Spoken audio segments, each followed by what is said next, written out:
रात की खामोशी में एक अधूरा फॉर्म खुला रह जाता है।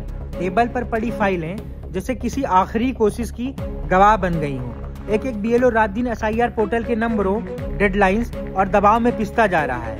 और जब सांसें बोझ से भारी हो गई तो किसी ने चुपचाप खुद को खत्म कर लिया।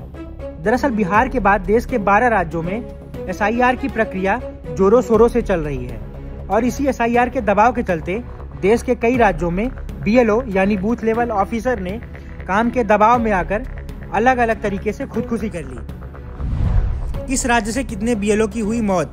पश्चिम बंगाल में 3 की मौत। बंगाल के जलपाईगुड़ी में शांति मुनि एक्का ने 18 नवंबर को की खुदकुशी।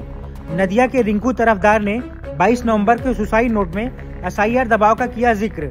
एक अन्य मामले में परिवार ने एसआईआर को जिम्मेदार ठहराया। गुजरात में 4 की मौत। गुजरात के गिर सोमनाथ में अरविंद वडेर ने की आत्महत्या। 21 नवंबर को सुसाइड नोट के कार्यभार का किया उल्लेख।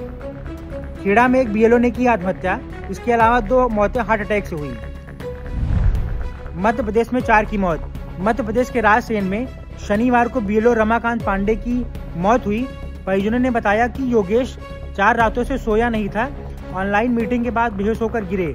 दमोह के सीताराम गोंड भी फॉर्म भरते समय बीमार, इलाज के दौरान मौत। राजसेना के बीएलओ नारायण सोनी 6 दिन से लापता हैं। परिजनों ने कहा टारगेट देर रात मीटिंग और निलंबन की चेतावनी से परेशान थे।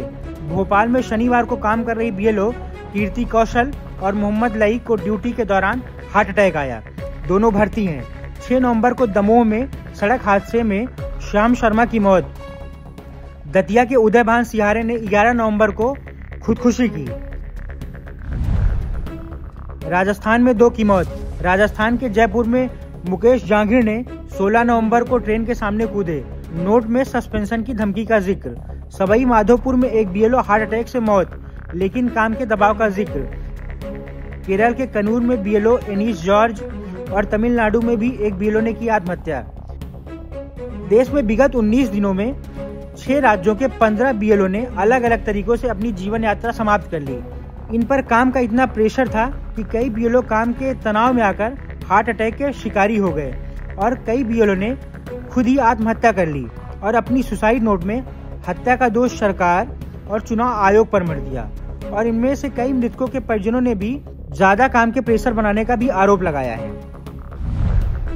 परिजनों का क्या है आरोप? परिजनों का कहना है कि एक्स्ट्रा वर्कलोड और अधिकारियों के दुर्व्यवहार के बाद उन्होंने ऐसा कदम उठाया है। एक अकेले इंसान का सैकड़ों लोगों से मिलना तनाव भरा काम है। माना कि एक सोसाइटी में 2 से 3 बीएलओ जाते हैं, लेकिन बहुत सी ऐसी जगह हैं जहां महज एक बीएलओ कई जगहों का काम देख रहे हैं। देश में लाखों गैर पढ़े लिखे मतदाता भी हैं।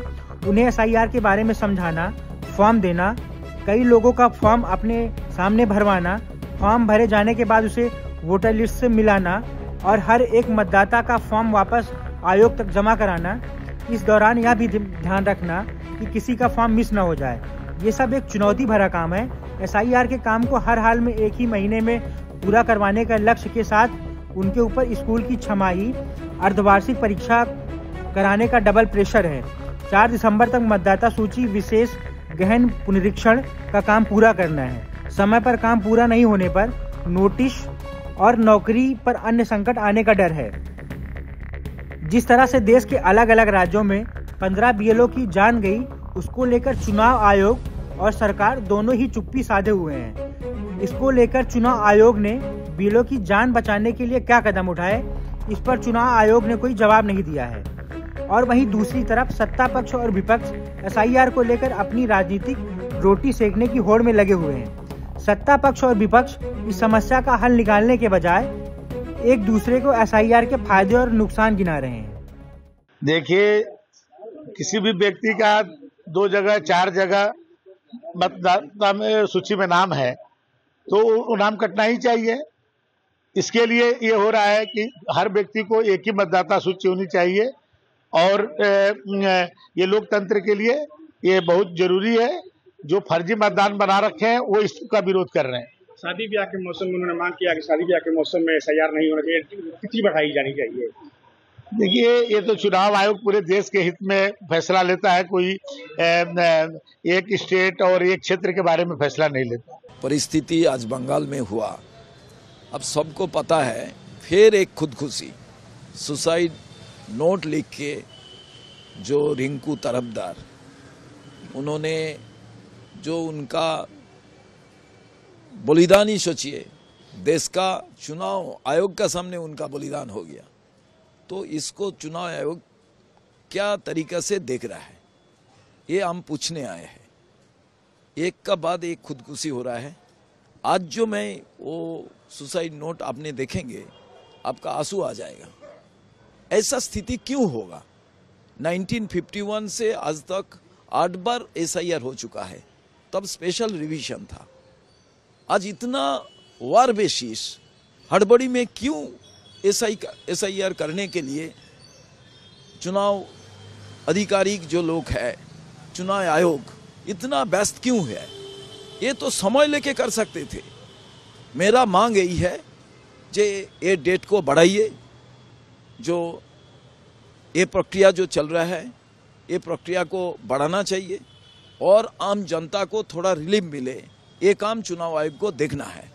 SIR प्रक्रिया के तहत BLO के पास फॉर्म जमा करवाने के लिए केवल 12 दिन बचे हैं। समय बहुत कम है और सभी फॉर्मों को डिजिटली भरना है। काम में लापरवाही करने पर तुरंत नोटिस मिल जाता है। समय सीमा के भीतर फॉर्म जमा करना अनिवार्य है ताकि सभी योग्य नागरिक SIR प्रक्रिया में भाग ले सके।